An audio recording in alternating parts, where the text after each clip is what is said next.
Hey everybody, you know what time it is. Today we're going to be reviewing the Season 2 trailer for Hazbin Hotel. I feel kind of bad because I know most of you were looking forward to hearing me talk about it, but I don't really have any super cool theories or anything interesting to add. I'm kind of just going to be giving my thoughts overall and sharing some of the thoughts of my subscribers. I mean, realistically, this trailer was so short. Like, how am I supposed to say much about it at all? It was literally like 30 seconds long. I ended up having to watch this trailer a couple of times too. Not only is the trailer incredibly short, it also doesn't help that it's incredibly fast-paced as well. When I watched the trailer a second and third time, I had to slow it down by a lot so I could try to look at every single scene and see if there was any possible foreshadowing or just cool things I could point out, but I found nothing, and so I figured this video would be like pretty useless because I don't really have anything to add. But some people were requesting that I talk about it, and it's been a while since I posted, so I was like, why not? Now, although my mind was kind of blurry when I was watching the trailer for the first time, one of the main things I remember about my initial thoughts and reaction when I watched the trailer for the first time is not me thinking that it was good or that it was bad, but my main thoughts were that it was incredibly interesting and not really what I was expecting. Obviously, the vibe is way darker, and I think the atmosphere is perfect given that the season is coming out 2 days before Halloween this year. So the most obvious thing about this trailer, and something that I did expect to see, is the inclusion of a lot of Vox. I already predicted that he would become a major villain at the end of season 1. Honestly, in that season, I found his character to be kind of interesting, even though we really didn't see too much of him. I have no idea why. For some reason, I just always kind of liked him. I think his voice actor does a great job speaking-wise and singing-wise. I thought his personality was entertaining, and he was definitely a character I wanted to see more of, especially because he has a rivalry with my favorite character in Hazbin Hotel, Alastor. And I mean, yeah, obviously that's a given. If you show two characters and make it obvious to the viewer that these two have a history and they hate each other, it's only natural for the viewer to assume, well, why do they hate each other? And I think it's a lot bigger than, here's the sugar on the cream, he asked me to join his team, I said no, and now he's pissy, that's the tea. So maybe this is like a yeah, no shit kind of thing, but I definitely think we're going to be getting a lore drop between these two, going more into their past and why they have such a strained relationship now. And if not that, I guarantee we will see them have a proper battle in this season. In season 1, the dynamic between Vox and Alastor was honestly kind of fun. I really loved their interactions, and Stayed Gone is my favorite song in Hazbin Hotel. That song is so fucking catchy. And I think it's kind of a cute little detail to add that Alastor is like an old time, or he's very classy, so he hates TV and loves radio because he's like an old fart, and Vox is like a newer gen, oh, TV is new and improved, get with the times. And so the fact that they're on both sides of this and that they have a rivalry is just kind of a fun detail. So seeing them have more interactions and learning about their history is probably the main thing I'm looking forward to seeing the most in season 2.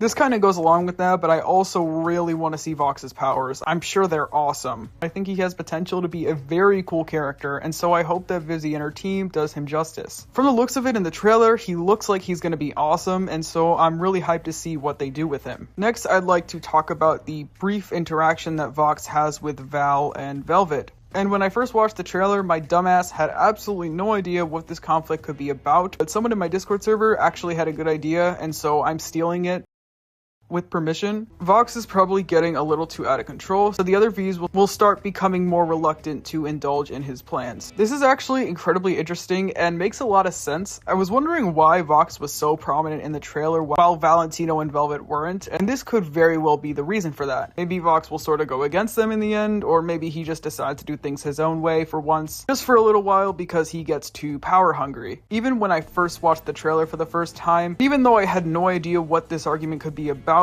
in the back of my mind, I had a feeling that this little argument here would have something to do with this later scene where we see Vox and Angel. And originally, what was boggling my mind was the fact that Vox is the one doing this to Angel and not Val. I have a pretty vague theory as to why this may be the case. If this theory is right and Vox eventually ends up going against the Vees, or if they just have a brief falling out or whatever, Vox might have taken Angel just to spite Valentino? Maybe the reason is way deeper than that, I'm not really sure. Also, side rant, please don't be mad at me for saying this, but I find it funny that so many people saw this picture and they were like, oh no, poor baby, and like they actually said baby though, not just like poor Angel or anything. They said poor baby. And look, there's nothing wrong with feeling bad for your favorite characters, but like, really? Your quote-unquote poor baby is 35 years old. He's not a baby.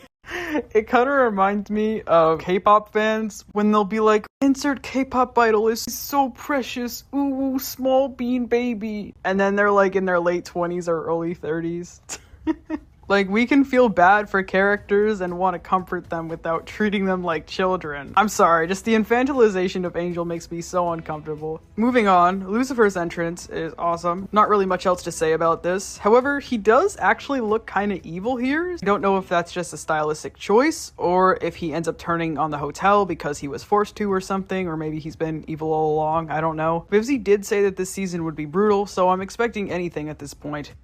Now we get to this scene. I'm sorry, this is so cringe. This whole setup with the dumb outfits literally reminds me of, I think it was like episode 2 or something when Pentious first joined the hotel and Charlie had them put on this little skit to teach lessons about redemption or whatever. I could be reading way too far into this, but notice how they're dressed like the stereotypical damsel and savior. You ever notice how literally almost every single MLM relationship in the Helliverse, one of the characters is always like the bottom bitch, but not even just sex-wise. They just act all whiny and I need to be saved. I can't do anything myself.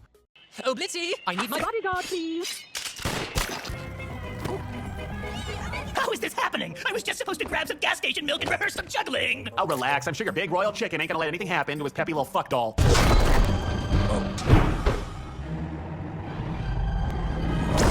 Why can't Vivzy just write 2 male characters loving each other without making it out to be like one of them is reduced to a damsel? There's a weird dynamic Vivzy tends to use when it comes to her male ships, where the dynamic is that one of the characters must act more feminine and infantilized while the other is a brooding male that often said feminine counterpart either harasses or has power over. Now, to be fair, I might be thinking way too deep about this. It's just always kind of bothered me, and I find this whole damsel shit to be so corny and outdated, so I guess I want to see where they go with it before I judge it too hard. But I don't like it. So I'm actually recording this after I already recorded all my other things because for some reason my dumbass forgot to mention this. Why the hell is Sir Pentious back in hell? This doesn't make any sense to me. I have 2 theories regarding this, however I don't think any of them are good or right. One, he might still be here because we may be learning more about his past, and so maybe it'll show us his past self in hell. My other theory is, as Vox says in the trailer, war is coming, so maybe Pentious decides to go back down to hell to help his friends defend themselves and the hotel. That's literally all I got. That's literally all my 2 brain cells could come up with. Now, originally, along with the trailer, I was going to talk about some of the other leaks that we already got a couple of months ago, but I decided not to talk about those because I was already spoiled for one of them and I would rather surprise myself.